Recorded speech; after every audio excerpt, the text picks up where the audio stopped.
Aquarius, welcome back po dito sa Gemma's Cake Tarot and Vlogs. Kamusta ka ngayon? I hope nasa mabuti kang kalagayan, pampisikal, mental, emotional o spiritual man yan. Ang video po natin na ito ay para lamang sa mga may malalawak na kaisipan. Kaya kung hindi po kayo makaresonate, try nyong panoorin yung inyong other signs, Moon, Rising, and Venus. At kung kayo naman po ay interesado sa ating private readings, rituals, sa ating TR's bracelet at sa ating EEA, mag-mensahe lamang po kayo directly sa ating Facebook page. Nakapin po yan sa comment section. Nandyan din yan sa description box. So, yun lang po yung i-click ninyo para hindi kayo maligaw. Kasi maraming nanggagaya sa atin. Kaya mag-iingat po kayo. And always remember, kasi yung Facebook page, hindi yun magagaya na gumawa ulit ng Facebook page na same name ng name natin. Kaya po, ayan, tandaan nyo, dun pa lang, Facebook page po tayo, hindi tayo personal account. Mag-ingat po kayo. Na, click nyo lang yung nandyan sa ano natin, sa comment section. At maraming salamat po sa hindi mag-skip ng ads para sa video na ito. Tignan na natin.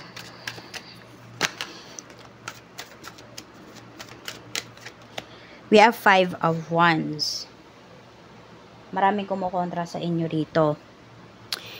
Yan, may kumukontra sa inyo dito, Aquarius. No? Pwedeng may kumakalaban din sa'yo.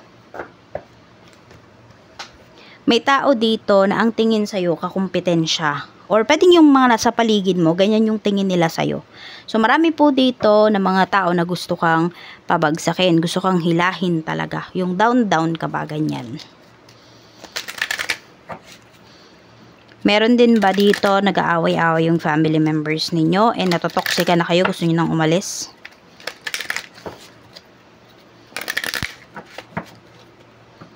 Tignan natin.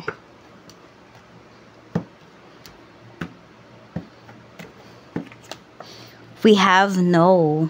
Ayan. Okay. So, hindi ka pala umuoo kasi doon sa mga sinasabi nila, sinasuggest nila sa mga gusto nilang gawin. Okay? Hindi ka sumasang-ayon. Kaya po, kontrabida yung tingin sa'yo dito nung mga tao sa paligid mo. Or kung sino man itong mga tao na ka-deal mo. Ayan, no? So, pwede rin naman nagsasay no ka na sa kanila. Kasi, yun nga, natotoksikan ka na sa energy ng mga taong to. Tignan natin pagdating sa money, career, business, energy. I'm open to receive any messages. Please, spirit guide for Aquarius. We have signs. Sabi rito, keep an open mind. So, some of you ba, nung kayo ay nag-aaral, ang favorite subject ninyo is science. Keep an open mind as something is unfolding just for you. So, may matutuklasan ka talaga. So, just be open-minded. And also, wag nyong ibablock yung intuition ninyo. Okay? Always trust your intuition kasi hindi yan nagkakamali at hindi ka niyan ipapahamak. Explore roles in science such as chemists, forensics, biochemists, or similar fields. Apply scientific methods to solve your business or financial problems. Ayan po.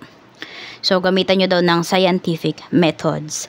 Now, alamin nyo din kung ano ba yung root ng problems po ninyo. Either sa business man yan, sa financial, ayan po, alamin po ninyo. Tingnan natin. At ito pa, marami din nakikipagkompetensya sa'yo. No? Oo. Kasi nga, tingin nila nakikipagkompetensya ka sa kanila. Tingnan natin ano pa yung mensahe pagdating sa money. Money energy natin, we have the Empress. So, pinapakita talaga rito no, na pangalagaan nyo naman po yung inyong kaperahan. Or sabi natin, pwede nga ngayon nyo palang inaalagaan yung money ninyo. 9 of Swords. Medyo may problem yung iba daw sa inyo pagdating sa pera. Tingnan natin ha. Or meron dito na pupuyat kayo kabibilang ng pera. Either paano ba pagkakasyahin. Oo. Pwede kasi may big project kayo dito. Ngayon. Kaya, tinitingnan po ninyo kung ano ba, saan ba aabot yung pera ninyo. Hindi ko alam kung good problem ba yan para sa inyo. Or, nai-stress talaga yung iba sa inyo. At meron din naman po dito, kung kayo ay may asawa at nahihirapan kayong magkaroon ng anak. So, ayun, pwedeng kumakapit kayo ngayon sa science. Which is okay lang naman, no? Kung kaya nyo naman talaga.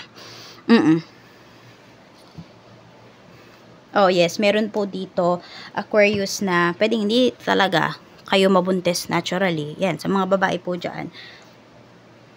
Baka need talagang gamitan, no, ng signs. Tignan natin. So, madami nga talaga sa inyo dito is mapera po kayo. And kaya naalagaan nyo talaga yung kaperahan po ninyo. 7 of Pentacles, pagdating sa career, marami dito, ang tagal-tagal nyo na sa inyong trabaho. May nakikita ba kayong progress? 10 of Cups, masaya naman po kayo sa work kasi, alam mo yun, nakakapagbigay po talaga kayo sa inyong family. 'Di ba? Ito yung bread and butter ninyo. 7, madami kayong goals dito na ano.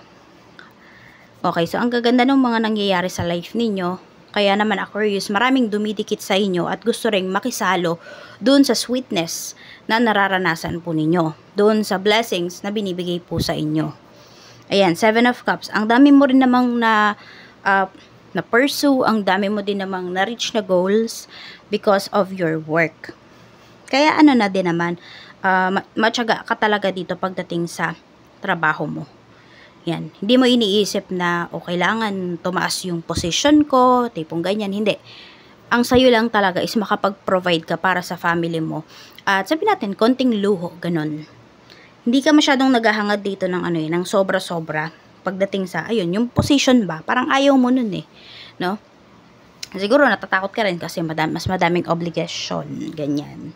Check natin sa career yan Sa business naman tayo. Kamusta ang business? 9 of Pentacles. Maganda po ang pinapakita rito in terms of your business. Tuloy-tuloy na maganda yung sales. We have the Hanged Man.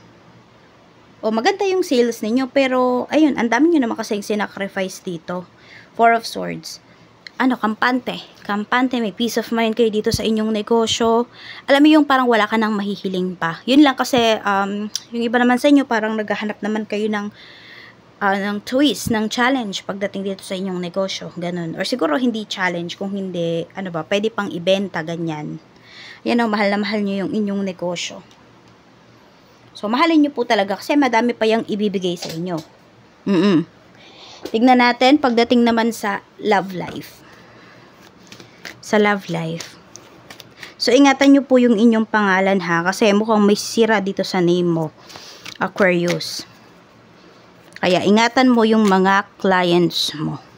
Siyempre, yung mga products po ninyo. Okay, sa love life, we have 8 of Wands. Tignan natin kung ano yung ibig sabihin yan. I'm open to receive any messages, please, Spirit Guide. Twin Flames. Okay, so kung meron kayong nakakausap dito, may ka-deal kayo. Sige, whether some of you may asawa kayo, may karelasyon kayo, pero may iba kayong nakakausap. Kahit sabihin natin na hindi naman romantically yung tingin mo dun sa tao na yun, hindi romantic yung yung tawag doon, yung intention mo sa pakikipag-usap sa taong yun. Pero may iba kang mafe-feel. Some of you po, not soulmate, but twin flames mo po yung tao na yan. Twin flame mo siya. So, some of you, makikilala nyo yung twin flame ninyo na kayo po ay committed na. Ganyan. Hindi naman kasi lahat ng twin flames, hindi naman lahat ng soulmates nagkakatuluyan. And yes, yung iba po talaga, yung twin flame ninyo, pwedeng makilala mo yan na may asawa na, may karelasyon na, ganun. So, ayan po. Siguro nandito lang, baka meron kang nakakausap na lagi mong alam mo yung lagi mo nasasabi sa kanya yung nararamdaman mo. Mas nagiging open ka pa sa kanya kaysa dun sa karelasyon mo. Tapos, same kayo ng pinagdadaanan. Yung tipong ganyan. So, yun. Twin flame mo yung tao na yun. Tignan natin. Kuhanin ko lang yung card na nalaglag. Okay, we have Knight of Swords. Dapat mo itong pagtuunan ng pansin. Pagiging maaga po. Ayan. Yes, and also pagtuunan mo ng pansin kung paano ka daw nagdedesisyon. Baka kasi meron kang kailangan baguhin. Dapat iwasan Okay, dapat iwasan ex. Ayan, at kung meron po dito, no, na alam mo na yung tao na yon may feelings sa'yo, at meron ka ng karelasyon, iwasan mo na. Meron din po dito, ex-friend. Oo. Bakit mo ba naging ex-kaibigan yung tao na yon? Trinaydor ka ba ng tao na yon? So, layuan mo daw. Oo, yan kasi dapat daw iwasan. Dapat iwasan yung pagiging malambot. Yung pagiging malambot ng damdamin mo. And also, yung, yun nga, baka meron po dito, may hindi magandang, hangarin sa'yo.